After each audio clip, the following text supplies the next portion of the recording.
No. Hi, everyone. Welcome to the ITSS Verona Member Series podcast section of Human Rights. We are Diletta and Arianna, and today we have the pleasure to have here with us Debora Pinzana to discuss about gender-based violence. Debora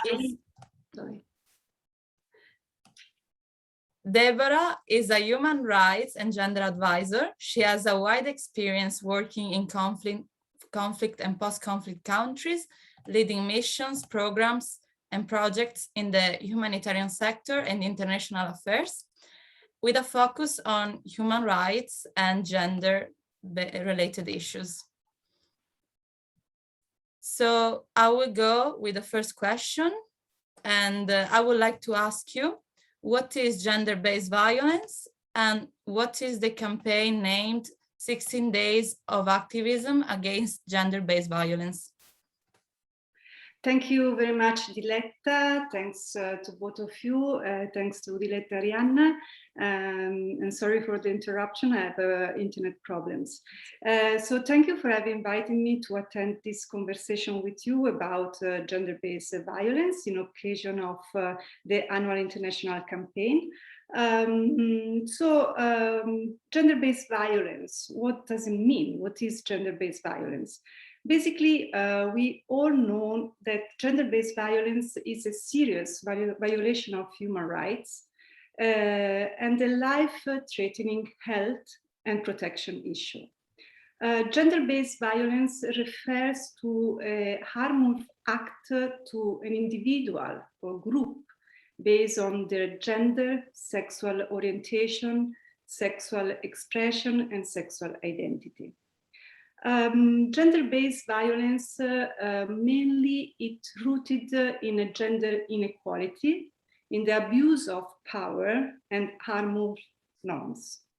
It has been estimated, based on data available, that 1 in 3 women has experienced sexual or physical violence in their lifetime. During specific crises and situations like displacement or times of crisis like the outbreak of COVID-19, the threat of gender-based violence significantly increases, especially for women and girls, and this at the global scale. Gender-based violence, we know that include sexual, physical, mental and economical harm that is inflicted to the individual in the public or in the private sphere. It also includes threat of violence, coercion, and manipulation.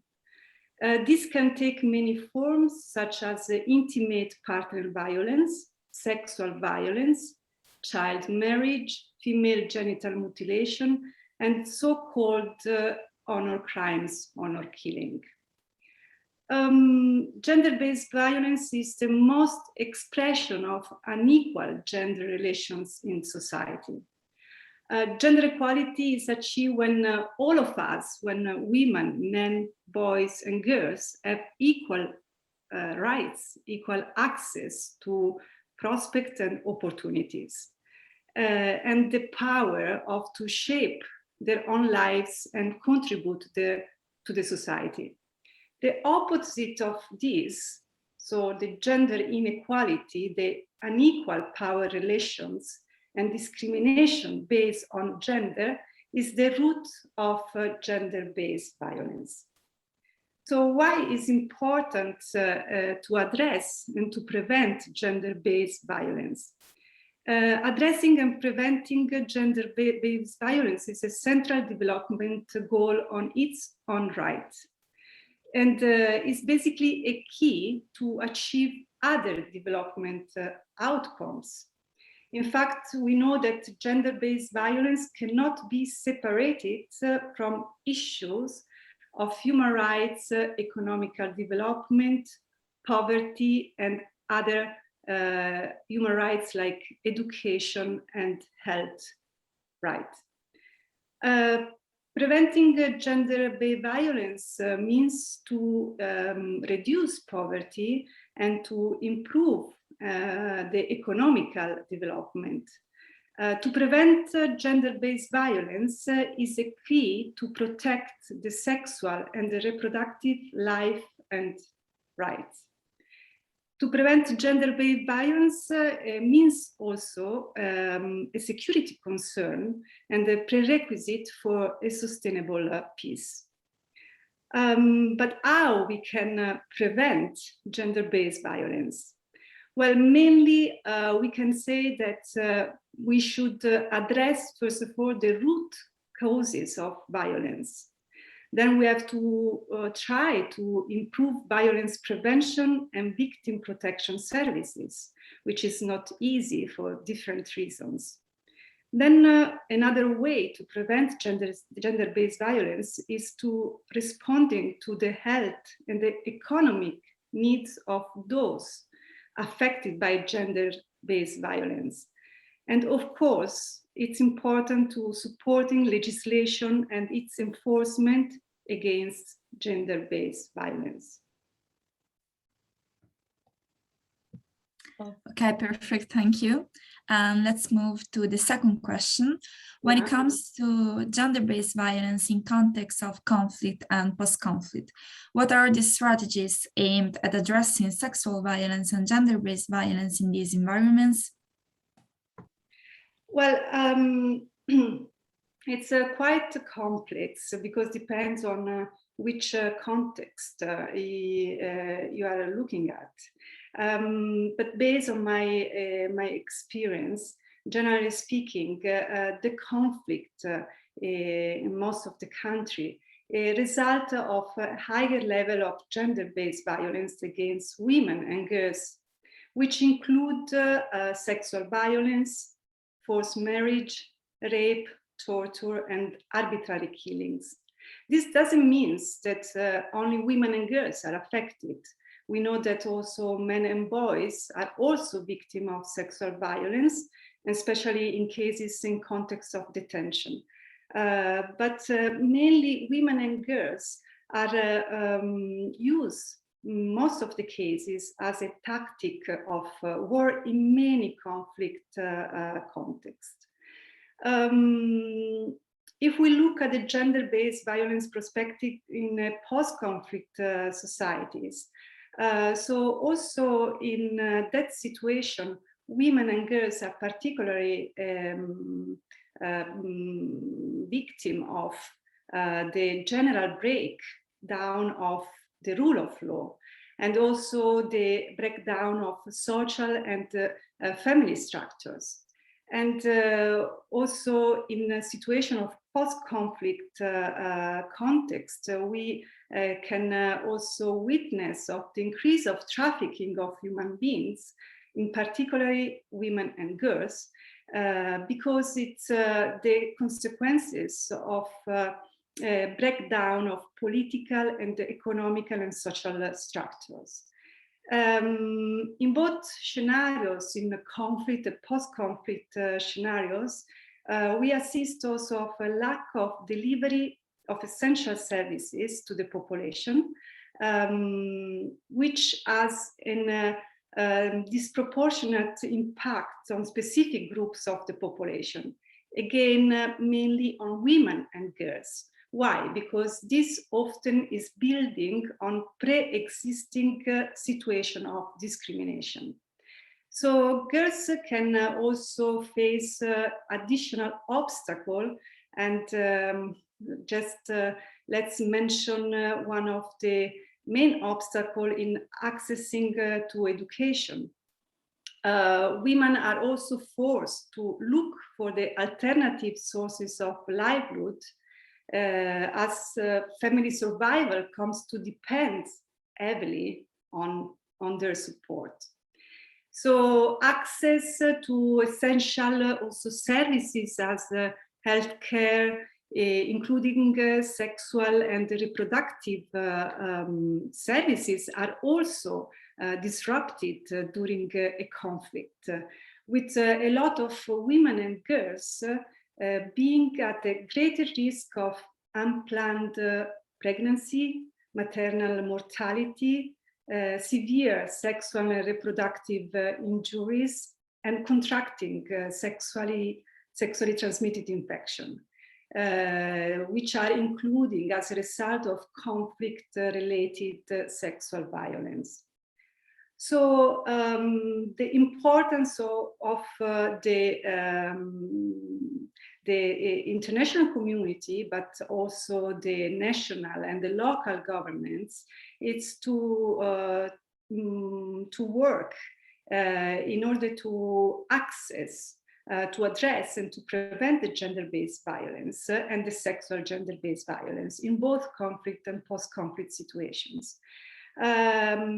This usually is done through an engagement, a strong engagement of local and national governments in both bilateral and multilateral partnership to try to remove structural barriers to gender inequality to prevent the gender-based violence.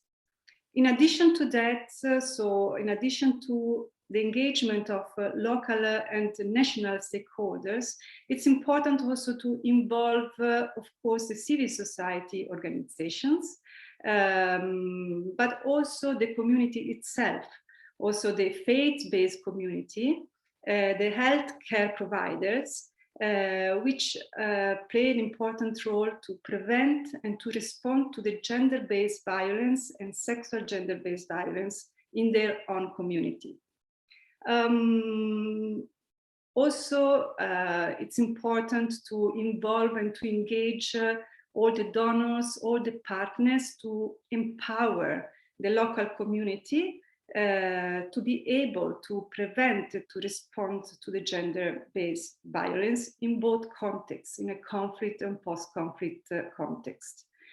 And also very important is to apply a gender mainstreaming in all programs, in all projects, in all activities implementation. This is really crucial also for the intervention and for the response to the gender and sexual based violence in a situation of conflict and post-conflict context.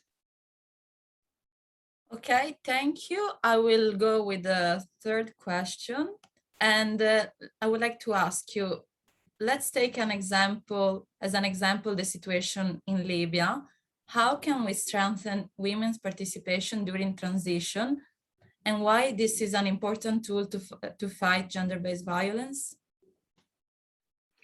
Well, I've been in Libya twice, immediately after the revolution, then in 2015, 2016, and I'm continue also following up the continue development in the country. So the crisis in Libya, as we know, has negatively affected the lives of all Libyans, in particularly women and girls. The ongoing and gender-based discrimination present in a country like Libya has taken a toll on Libyan women and have limited their economic, political and social opportunities. This humanitarian situation has been aggravated also by the COVID-19, the outbreak of COVID-19 pandemic, whose worst impact has been felt particularly by women and girls across all the country. Nowadays, with the support of the international community and the United Nations, and following also the formation of called Libyan Political Dialogue Forum, and the Libyan interim united government, we assist now on the engagement of few Libyan women who are now working through inclusive stabilization and recovering the political unity and social reconciliation and economic prosperity of the country. as we know, since 2017, around 70 women have participated in the political dialogue forum to build a consensus on the unified governance framework, and try to work on build or to restore the democratic legitimacy of the Libyan institutions. Hopefully, including also the national election that are scheduled for December 2021, so very, very soon. Despite the ceasefire 2020, the political climate of Libya makes providing development support challenging, especially for the vulnerable and marginalized groups, which are basically, in a context like Libya, mainly women and girls. In addition to that, we don't have to forget that there is a complex situation to the geographical spread and division in Libya among the west, east, and the south of the country, which continue to challenge efforts to ensure the equal engagement of all population in the country. So in this scenario, which is still ongoing, we observe that women, especially young women and youth, they are facing discriminatory practices, which have been worsened by the pandemic, as I mentioned before, and limiting also their much needed civic political participation. So it's important to remind that women participation and girls participation also in the next election in December 2021, it's really important and crucial to take also the voice of women and young women in the Libyan transitional process.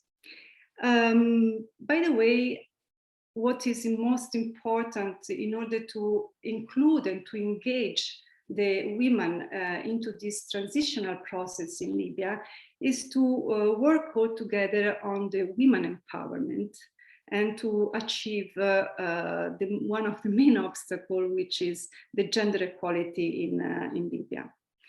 As far as we know, the Libyan women face really high rate of unemployment due to the lack of recognition of their contribution to the economy.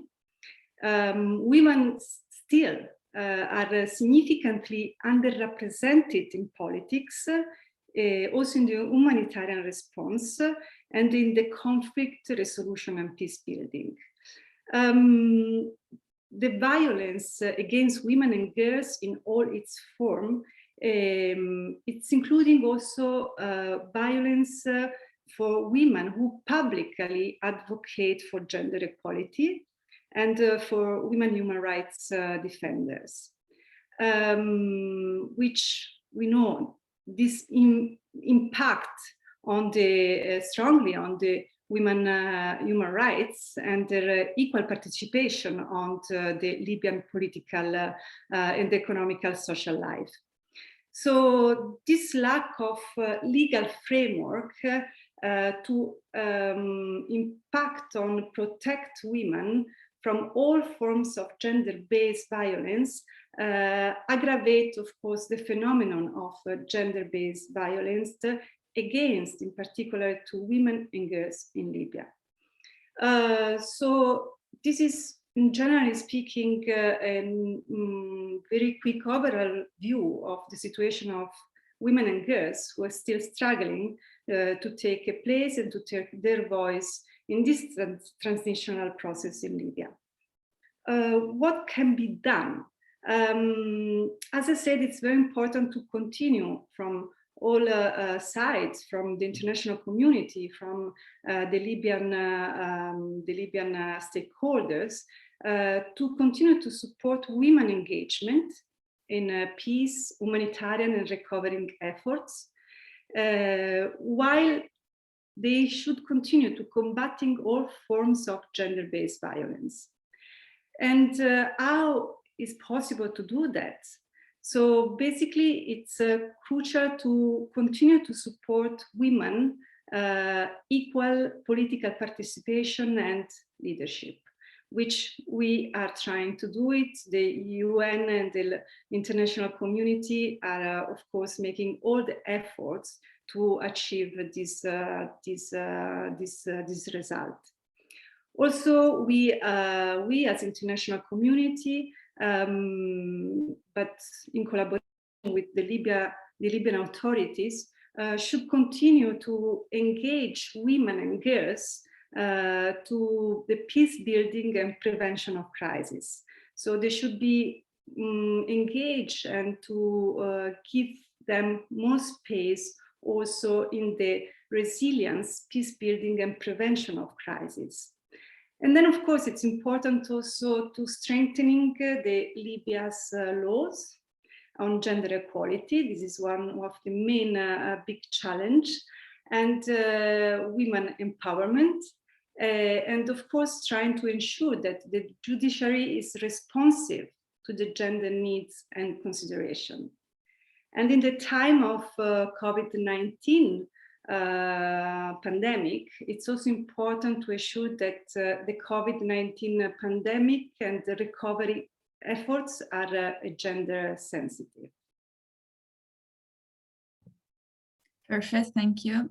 And just one last question. Can you explain us why there is a major focus on violence against women and girls? And is this leading towards a neglect on violence against men and boys and other minorities? Well, we cannot say that I didn't mention, of course, we didn't mention about, which is really crucial, and about the ongoing international campaign. It's the running campaign against gender-based violence, which it's kicked off on the 25th of November, and it will end on the 10th December, the Human Rights Day. And as we know, this international campaign is a tool. It's a tool used by all the individuals and all the organizations in all around the world to call for the prevention and elimination of violence, preliminary against women and girls. Why women and girls? That doesn't mean that the other vulnerable groups are avoided or are not taken into consideration as minorities or as boys or men. But it's a fact based on all data available, on all statistics that we have at the global scale, that the women and girls are the most affected in all situations, in conflict, in post-conflict, but also in its, let's call, normal situation, or in situation like, for example, as I mentioned before, on the outbreak of COVID-19, where the women and girls are more exposed to gender inequality. So we said at the beginning of our meeting that gender-based violence and sexual gender-based violence, it's related to the gender inequality. So this is really important to take in mind. I have with me just a few data and statistics, which if we have time, I would like just to mention just few, just in order to give to an overview of the numbers of women and girls who are victims of gender-based violence, sexual gender-based violence in all around the world. I will just mention few.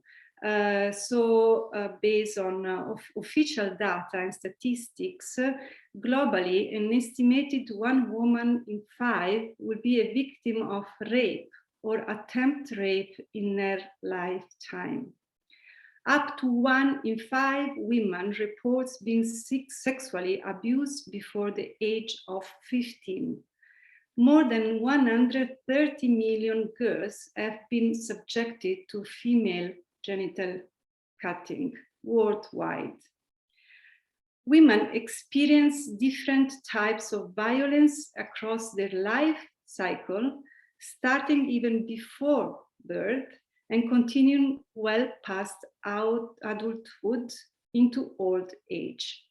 COVID-19 increased domestic violence against women and girls in all around the world, as unfortunately we know about. Globally, an estimated 736 million women have been subjected to intimate partner violence, non-partner sexual violence, at least once in their life. 15 million adolescent girls ages between 15 and 19 years have experienced forced sex. I could continue to report data statistics that are available to everybody, but of course I will just stop here. But I wanted just to give a brief overview of those numbers. Do not forget that when we speak about gender-based violence, sexual gender-based violence, still in all the world, in all situations, women and girls are the most affected by a discriminatory, by a gender inequality approach.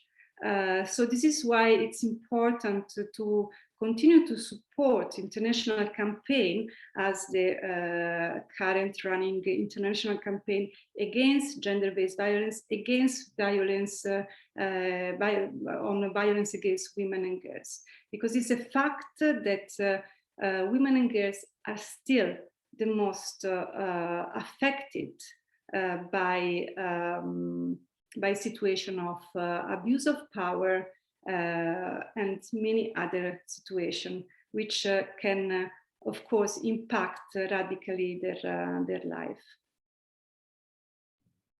Perfect. Thank you very much for your explanations. Thank you very much to you. It was very interesting and insightful, and it was an immense pleasure to welcome you here for this episode of the ITSS Verona podcast of the Human Rights section. And thank you again, Debora. Thank you to you, Arianna, and to Diletta. Thank you very much. It's been really a pleasure being with you. Thank you. Bye-bye. Bye. Bye.